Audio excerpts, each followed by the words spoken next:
따라서 한번 고백하십니다. 감사는 성령 충만이다. 다시 한번 하십니다. 성령 충만은 감사다. 이 감사라고 하는 이 단어가 과연 성경에 몇 번이나 반복해서 기록이 되어져 있을까? 답을 가르쳐 드리겠습니다. 192번입니다. 그러니까 구약부터 신약의 성경을 쭉 이렇게 읽어가시면서 감사라고 하는 단어를 우리가 찾아낸다면 192번 반복해서 나옵니다. 구약 성경에 136번 나오고요, 그 다음에 신약 성경에서는 64번이 나옵니다. 근데 중요한 것은 구약에 132번이 나오는데 그 중에 감사라고 하는 단어를 가장 많이 쓰고 고백한 분이 계세요. 77번 기록한 분이 계십니다. 눈치채셨어요? 다자로 시작합니다. 다윗입니다. 그래서 구약 성경 전체 가운데 시편에 감사라고 하는 단어가 77번 나옵니다. 그러면 신약으로 와서 64번 감사라고 하는 단어가 나오는데 그 단어를 가장 많이 기록하고 고백한 사람이 있습니다. 바자로 시작합니다. 바울입니다. 48번 감사라고 하는 단어를 씁니다. 그러면 이 대표적인 두 사람의 삶을 우리가 들여다보면서 다윗도 그러고요, 바울도 그러고 질문 한번 해볼까요? 그분들이 감사할 조건이 엄청나게 많았습니까? 남들보다 더 잘 먹고 남들보다 더 호화롭고 남들보다 더 많은 것을 성취했기 때문에 그들이 감사했을까요? 아니에요. 다윗의 삶을 들여다봐도 그렇고요, 바울의 삶을 들여다보아도 그렇고, 우리가 생각하는 감사하면 우리 머릿속에 가장 먼저 생각하는 것이 감사의 컨디션입니다. 감사의 조건이에요. 목사님, 도대체 감사할 조건이 나한테 뭐가 있습니까? 감사할 건덕지가 있어야 내가 감사하잖아요. 그 생각이 우리 마음속에 가장 먼저 이 질문이 제기가 되거든요. 아마 이 설교를 들으시면서도 마음속에 그런 생각을 하실 거예요. 한 해를 살면서 감사할 조건이 나한테 뭐가 있습니까? 그런 관점에서 우리가 들여다보면 다윗도 그러고요, 바울도 그러고 그들의 삶 자체가 감사할 조건이 과연 얼마나 있었을까? 다윗의 인생을 잠깐 들여다보면요, 장가가자마자 자기 장인 어른 사울이라고 하는 이 장인 어른이 자기 사유를 죽이려고 얼마나 호심탐참 노렸는지 우리는 기억하고 있잖아요. 여러분, 그 한 가지만 보더라도 다윗의 인생 가운데 감사할 만한 조건이 그렇게 많지는 않았습니다. 그것은 바울도 마찬가지입니다. 그러면 이 다윗과 바울이 무엇이 그들로 하여금 이 감사를 많이 쓰게 했고 감사를 말하게 했는가? 두 가지예요. 첫째로 믿음의 삶을 살았어요. 하나님을 믿으면 하나님 때문에 감사할 수 있습니다. 그 하나님이 나의 아버지가 되시고, 그 하나님이 나를 도와주시고, 그 하나님이 나를 보호하시고, 그 하나님이 나를 사랑하시고, 그 하나님이 나를 떠나지 아니하신다. 이 믿음이 우리로 하여금 감사하게 하는 거예요. 두 번째로 이 두 사람의 삶의 감사를 가져오게 한 것이 무엇일까? 은혜의 삶이었어요. 참 묘한 것은 은혜 받으면 감사가 나옵니다. 감사하려면 은혜 받아야 합니다. 이 감사라고 하는 이 단어를 헬라어, 신약 성경 헬라어로 쓰여졌잖아요. 이 단어가 어떤 단어냐면 유카리스티나라고 하는 단어입니다. 이게 감사라고 하는 말을 뜻하는 헬라어거든요. 그릭어인데 이 유카리스티나라고 하는 이 말은 두 가지의 단어가 합성돼서 만들어진 단어입니다. 여기 유라고 하는 단어와 여기에 카리스라고 하는 단어입니다. 이 유라고 하는 이 단어의 뜻은 좋다, 그 말에 영어로 말하면 good이라고 하는 뜻입니다. 선하다, 좋다, 귀하다, 그 뜻을 가지고 있고요. 또 하나 이 카리스라고 하는 말은 영어로 grace라고 하는 말입니다. 은혜라고 하는 뜻이에요. 그러니까 이 은혜라고 하는 이 단어, 감사라고 하는 단어 자체가 어디서 나오는가? 은혜에서 나왔어요. 그러니까 우리가 은혜를 받을 때 감사가 나갑니다. 여러분, 이 시간도 은혜 받으셔서 찬양을 통해서 이미 우리가 은혜를 받았고 기도를 통해서 우리가 은혜를 받았고, 여러분 설교 통해서 꼭 은혜 받으시기 바랍니다. 은혜 받으려고 작정하면 하나님이 은혜 부어주십니다. 그러니까 은혜가 임하면 감사가 나옵니다. 두 번째로 여기 은혜라고 하는 단어에서 바로 감사가 나왔는데, 은혜를 은혜로 깨달을 때 감사가 나옵니다. 우리가 결단 찬송을 우리가 부르겠습니다마는 그 찬송을 작사 작곡 그 다음에 찬양하신 분이 11월 24일 날 우리 강단에 옵니다. 그 은혜라고 하는 이 찬송을 우리가 부르면서 지금까지 들어왔던 모든 것이 당연한 것이 아니라 뭐였다고요? 은혜라고 하는. 지금까지 나는 그것이 당연하다고 생각했거든요. 남편이 나에게 차려주는 거 당연하지. 남편인데 아내가 나에게 밥상을 차려주는 거 그거 당연하지. 반찬 유튜브를 통해서라도 맛있게 끓여줘야지. 그것이 당연하다고 생각을 했는데, 이게 오늘날 갑자기 당연한 것이 아니라 이 말이에요. 그것이 은혜로 깨달아지잖아요. 그러면 이것도 은혜고, 내가 걸어다닐 수 있는 것도 은혜고, 내가 예배당에 올 수 있는 것도 은혜고, 내가 하나님 믿게 된 것도 은혜고, 내 곁에 사랑하는 이들이 함께 앉아주는 것도 은혜고, 여러분 이 모든 것들이 다 은혜라고 하는 사실이 깨달아지면 그때 우리 머리와 생각과 입술을 통해서 고백되는 것이 감사예요. 그래서 이 감사와 이 은혜라고 하는 이 말은 함께 가는 밀접한 관계를 가지고 있는 거예요. 우리가 지금 에베소서라고 하는 성경을 같이 읽었습니다. 이 에베소서라고 하는 이 성경은 신약 성경에 4권의 옥중 서신이 있습니다. 주후 60에서 62년 사도 바울이 로마의 가택 연금상이 있을 때 4권의 성경을 씁니다. 그것을 그렇게 해서 옥중 서신이라 그렇게 이야기하거든요. 그 중에 한 권이 에베소서예요. 이 에베소서에서는 2가지의 큰 내용을 가지고 있습니다. 첫째로 성도의 정체성이 뭐냐, 이 문제에 대해서 에베소서가 1장에서 3장까지 우리에게 말씀을 기록을 해서 알려주고 있습니다. 내가 지금 예수를 믿었는데, 그래서 내가 크리스찬이 됐는데, 내가 성도가 됐는데, 오케이, 그러면 성도로서의 정체성이 뭐냐 이 말이에요. 이제 그 점에 대해서 1장에서 3장까지 에베소서가 쭉 우리에게 말씀을 해주시고 있습니다. 여러분, 예수님 안에 여러분들이 들어오신 줄로 믿습니다. 예수 밖에 있는 나와 예수 안에 있는 나의 정체성이 다릅니다. 똑같을 수가 없습니다. 누구든지 그리스도 안에 있으면 새로운 피조물이라. 이전 것은 지나갔으니 보라 새 것이 되었으면, 뉴 크리에이션이 됐으면 나의 정체성이 달라졌다 이 말이에요. 그래서 에베소서 1장 3장까지 Who am I as a Christian? 내가 기독교인으로서 Who am I? 난 누구냐 이 말이에요. 이제 그 점에 대해서 에베소서 1장에서 3장까지 쭉 말씀을 하시고 있고, 두 번째로 4장에서 6장까지는 바로 내가 크리스찬으로서의 성도의 삶을 어떻게 살아야 하느냐,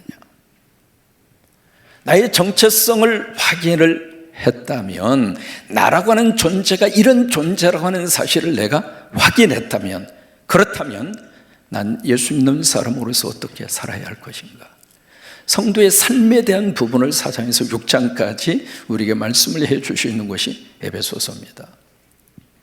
오늘 5장을 보시면은요, 그 부분이에요. 윗부분이 아니라 아랫부분입니다. 성도의 삶에 대한 부분을 우리에게 말씀을 하고 있는데, 이 삶에 대한 부분을 2가지로 오늘 설명을 하고 있습니다. 그래서 에베소서 5장 18절을 보시면 술 취하지 말라. 이것은 방탕한 것이 오직 뭘 받으라? 성령의 충만함을 받으라. 암송하겠습니다. 시작. 술 취하지, 아니 그 성령의 충만은 조금 있다 나오는 거고, 술 취하지 말라. 시작. 술 취하지 말라. 이는 방탕한 것이니 오직 성령의 충만에다가 좀 강조점을 두셔서 오직 성령의 충만함을 받으라. 거의 2가지 인성을 이야기하거든요. 이거 한문으로서 여러분들 구별을 하십니다. 첫 번째, 무슨 인생이 있느냐면 이 인생이 있어요. 제가 한문을 이상하게 썼습니다만 좀 알아봐 주시기를 바랍니다. 또 하나의 인생이 있습니다. 이 인생이 있어요. 같이 똑같이 한글로 읽으면 주 인생입니다. 근데 앞에 주는 무슨 주예요? 술주자예요. 어떻게 하셨어요? 그 다음에 두 번째 주는 무슨 주자예요? 주인 주자예요. 그러니까 술 취하지 말라, 그 이야기는 술이 내 인생의 주인 노릇하지 못하게 하라, 그 말이에요. 술이 내 속에 들어와서 나를 지배하기 시작하면 술에 의해서 인생 자체가 그쪽으로 끌려가요. 끌려가는데 그 인생의 마지막이 무엇인가? 방탕함이라. 그 이야기는 뭐예요? 망한다, 이 말이에요.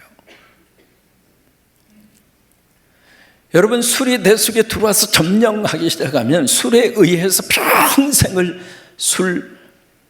그 영향력을 벗어나기가 너무너무 어려워요. 여러분, 축복합니다. 오늘 성령이 여러분에게 은혜 주셔서 만약에 석 잔 잡수시던 술이 있으면 두 잔으로 줄이시고, 참 이것도 은혜죠. 이렇게 설교하는 목사도 참 찾아보기 힘들어요. 두 잔 잡수시는 분은 한 잔만 잡수시고, 그 어느 날 성령님이 싹 끊어지도록, 사람의 힘으로 참 어렵습니다. 제가 미국에 가자마자 만난 분 중에 한 분이 성이 서시예요. 이분이 술만 안 먹으면 사람이 그렇게 좋아요. 여러분, 그런 사람이 있잖아요. 성격도 좋고 대인관계도 좋고 성실하고. 뭘 했느냐면 그 소잉 머신 컴퍼니라고 그래가지고 그 재봉틀 갖다 놓고 이렇게 재봉하는 그 회사를 운영을 하셨는데, 이분이 술만 먹으면 사람이 인사불성이야. 한 번 잡수기 시작하면 보통 일주일에서 열흘 동안 아무것도 안 먹고 술만 먹어요. 안주도 안 먹고 밥도 안 먹고 아무것도 안 먹고.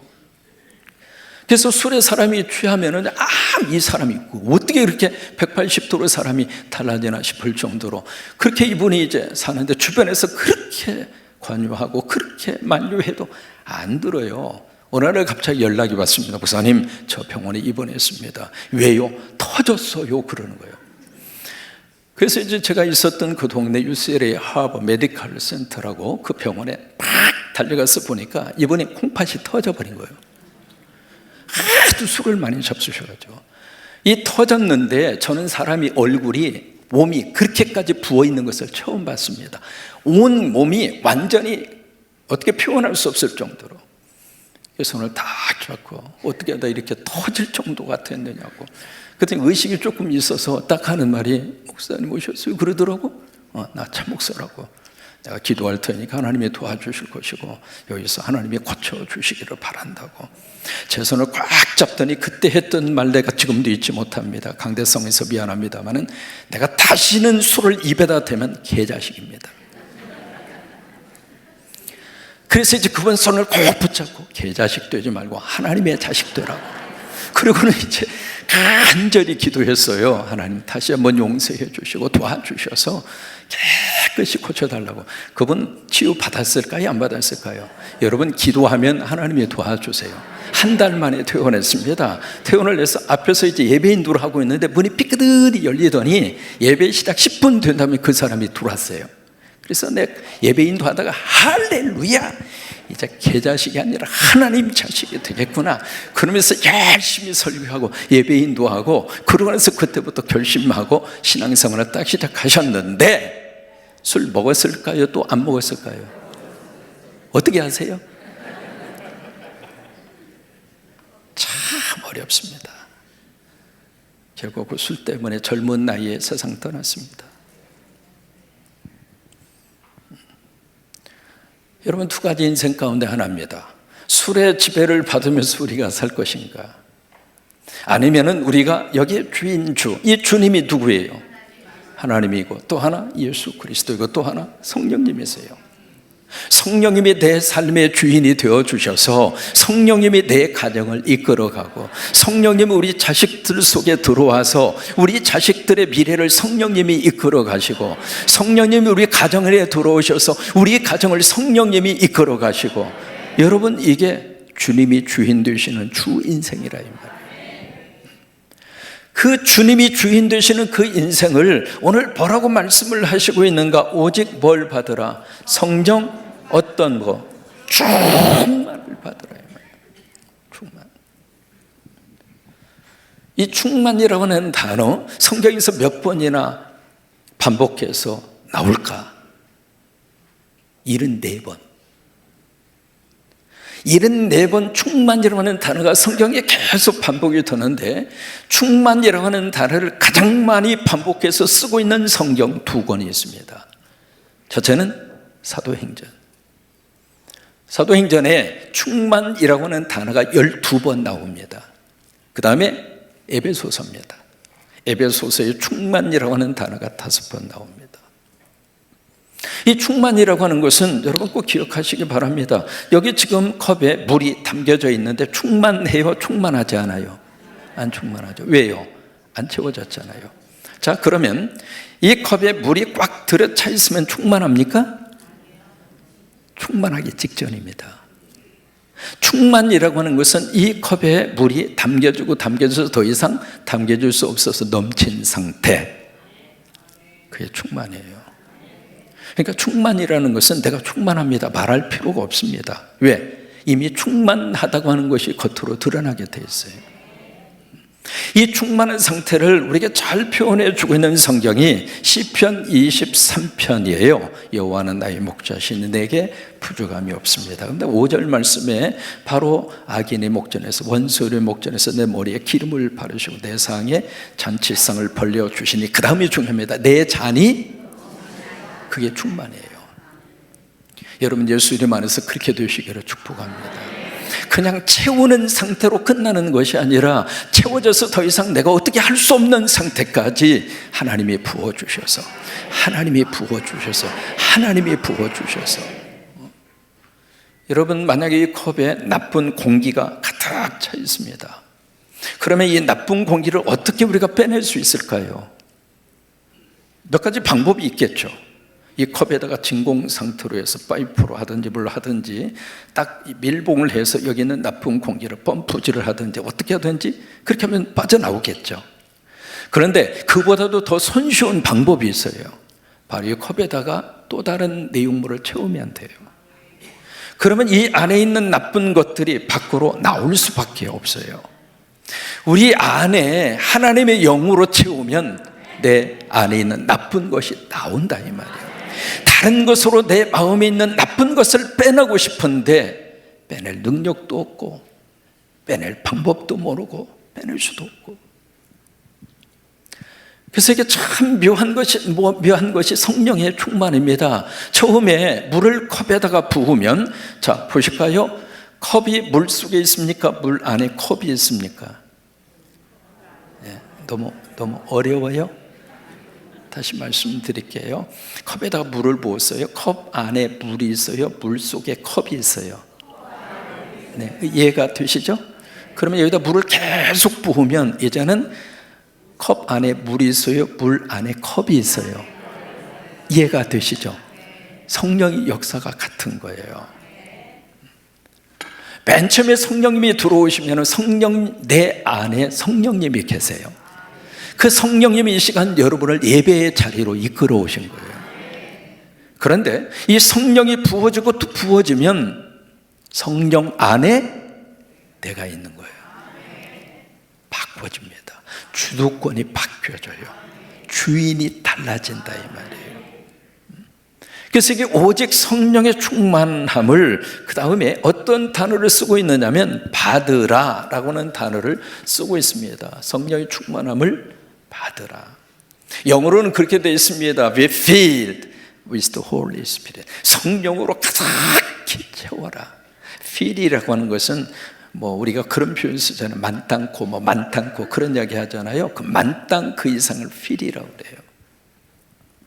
근데 이 받으라라고 하는 이 단어가 세 가지의 뜻을 가지고 쓰여주고 있습니다. 첫째는 어떤 형태로 쓰고 있느냐면 현재형으로 쓰고 있습니다. 두 번째로 이 받으라라고 하는 말은 반복형을 쓰고 있고요. 세 번째로 받으라라고 하는 이 단어는 수동 형태를 띠고 있습니다. 이게 무슨 말이냐면 받으라, 현재라 그 말이에요. 내가 옛날에 예수 믿을 때 그때 나 벌받고 나 뜨거웠었지, 과거가 아닙니다. 옛날에 나 때 그렇게 열심히 했었지, 나 때 그만 마시세요. 나 때가 아닙니다. 받으라고 하는 이 말씀은 현재입니다. 그리고 지금입니다.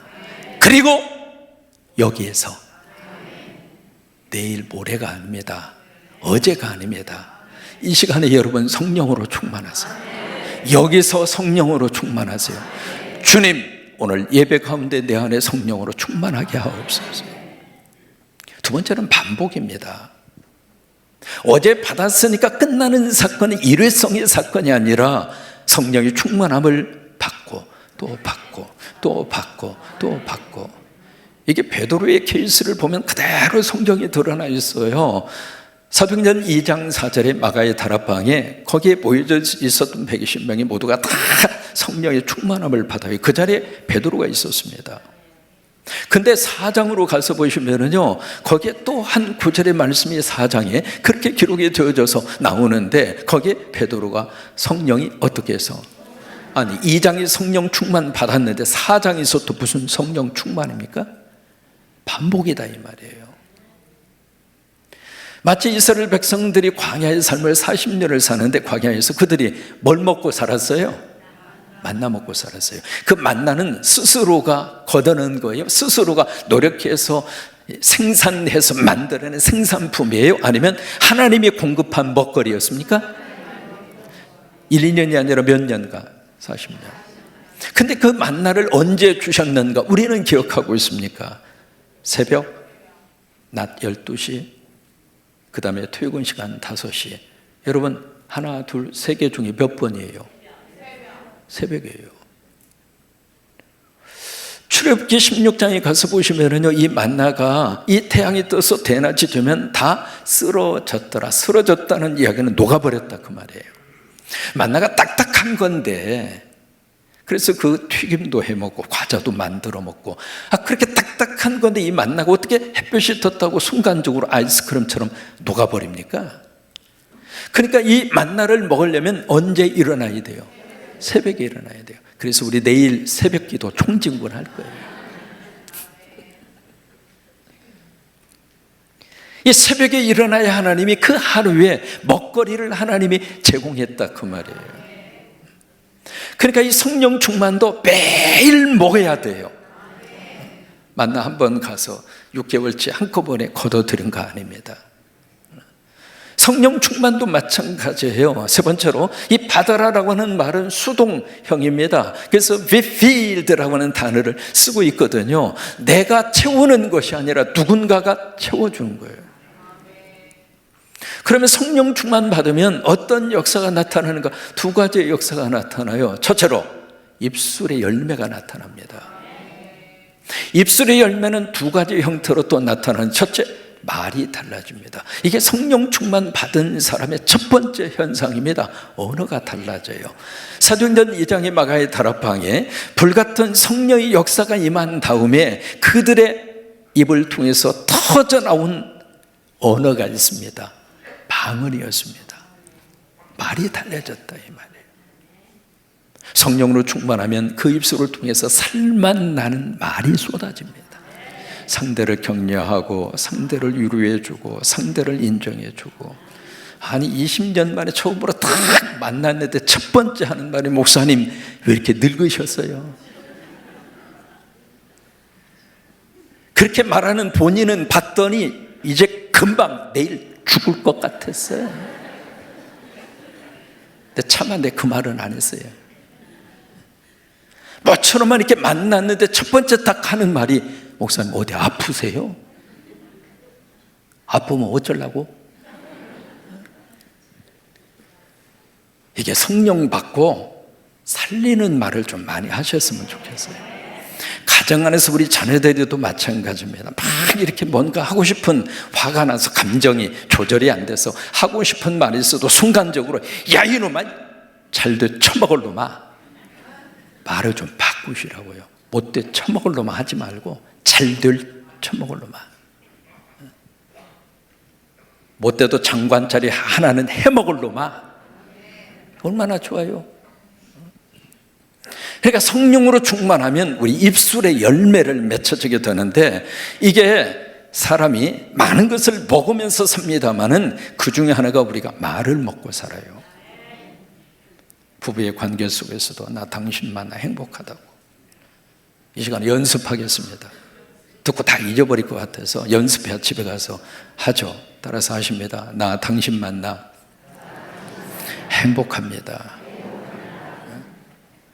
여러분 그 말을 하면은요, 그 말 하는 내가 행복해요. 왜? 말을 내가 먼저 들으니까. 그 다음에 그 말을 듣는 아내가 행복해요. 그리고 그 말을 주고받으면서 행복해하는 부모님을 보면서 자녀들이 행복해요. 두 번째로 입술의 열매가 무엇인가? 바로 찬양입니다. 그래서 19절 말씀에 보시면은요, 말씀이 그렇게 이어집니다. 19절 같이 한번 고백하십니다. 에베소서 5장 19절 시작. 시와 찬송과 신령한 노래들로 서로 화답하며 너희의 마음으로 주께 노래하며 찬송하며. 여기에 시, 찬송, 신령한 노래, 이게 찬송의 세 가지 유형이에요. 시라고 하는 것은 삶, 시편을 말하고요, 여기에 찬송은 우리가 부르고 있는 찬송가. 그래서 우리는 새벽기도 시간에 1장부터 끝장까지 쭉 불러요. 벌써 5번 쭉 완창을 했고요, 지금 6번째예요. 신령한 노래는 바로 복음성가, 그것을 우리가 신령한 노래 그렇게 부를 수가 있잖아요. 근데 그것을 어떻게 하느냐면 서로 화답하며, 이건 뭐냐면 혼자서도 찬양하지만 공동체적인 찬양입니다. 그리고 주고받고 바꿔주고. 그 다음에 19절 그 부분에 너희의 마음으로 주께 노래하며 찬송하며. 우리가 찬송하고 하나님 앞에 이렇게 찬양을 하는데 어떻게 하느냐면 무엇으로? 마음으로. 이게 음악적인 기술도 필요하고 테크닉도 필요하고 음정, 박자 물론 필요하죠.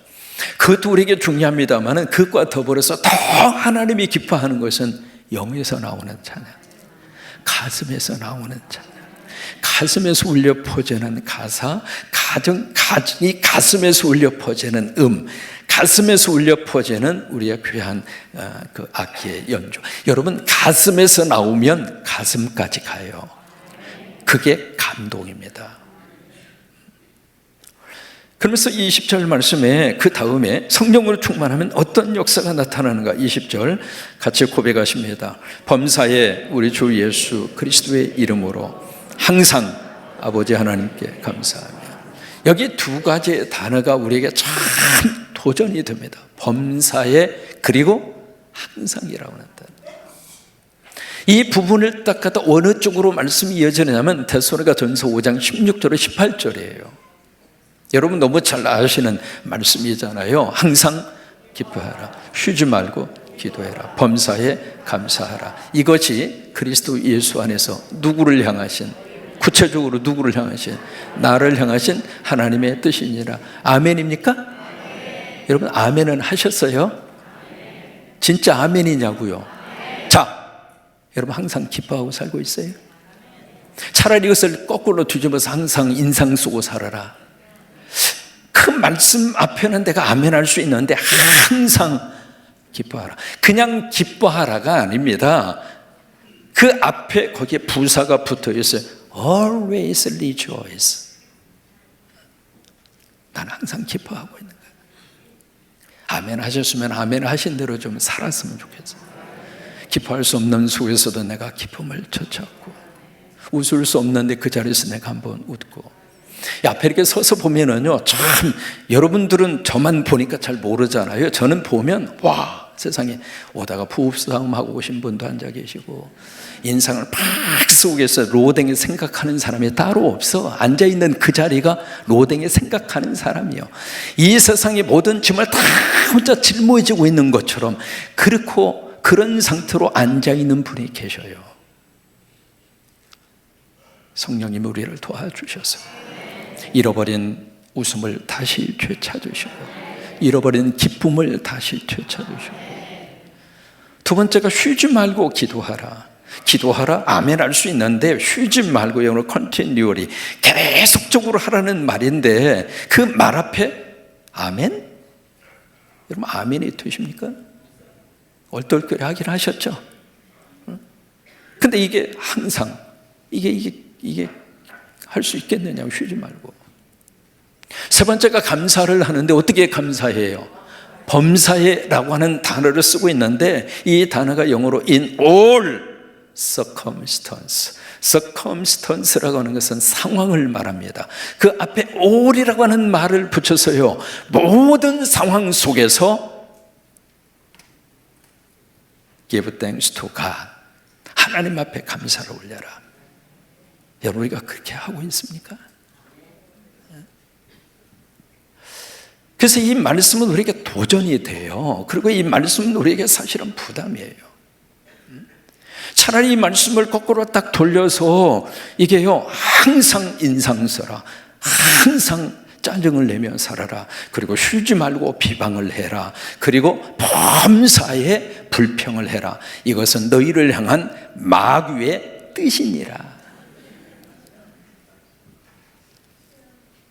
이게 하나님의 뜻을 아멘하고, 성령님이 여러분들에게 도움을 주셔서 성령으로 충만하셔서, 그래서 성령의 은혜 안에서 우리가 좀 웃고 살고 기쁨을 되찾으면서 살고 쉬지 말고 기도하고 또 하나 범사에 감사하고. 그래서 토레이라고 하는 목사님이 계세요. 미국의 19세기에 미국 부흥의 큰 불꽃을 일으킨 사람 중에 한 사람이 D.L. 무디입니다. 이분하고 동시대에 같이 부흥의 역사를 일으켰던 복음주의 사역자가 토레이라고 하는 목사님이에요. 저분하고 연관이 있는 분 중에 한 분이 누구냐면 강원도 예수원이라고 하는 것을 설립을 하셔서 사역을 하셨던 대천덕 신부, 아마 한 번 정도 들어보셨을 거예요. 그분이 저 토레이 목사님의 증손자입니다. 그분이 뭘 우리에게 주장하느냐면, 저분은요, 성령 충만을 참 많이 강조하신 분이에요. 아침에 눈을 뜨자마자 나는 성령 충만을 위하여 기도한다. 내가 말하기 전에 성령 충만을 위하여 말을 하고, 내가 누구와 만나기 전에 성령 충만을 위하여 기도하고, 내가 움직이기 전에 나는 먼저 성령 충만을 위하여 기도한다. 그리고 하는 말이 성령 충만은 감사 충만이다. 이게 토레이 목사님의 이야기예요. 자, 우리 속에 이 한 주간 새벽 기도를 통해서 우리 감사의 영성이 다시 한번 살아나게 되기를 축복합니다. 새벽 기도를 통해서 여러분, 감사의 지수가 올라가기를 바랍니다. 감사하면 신기하게도 또 다른 감사를 하나님이 허락하십니다. 그래서 이 한 주간 임직을 lap혀두고 또 추수감사제를 lap혀두고 감사의 영성을 꼭 회복하는 시간이 되시기를 바라고, 그런 의미에서 우리 은혜라고 하는 이 찬송 11월 24일입니다. 우리 교회학교 주관으로 아이믹이라고 하는 밴드가 있는데, 그분의 싱어가 이 찬송가를 불렀던 분이에요.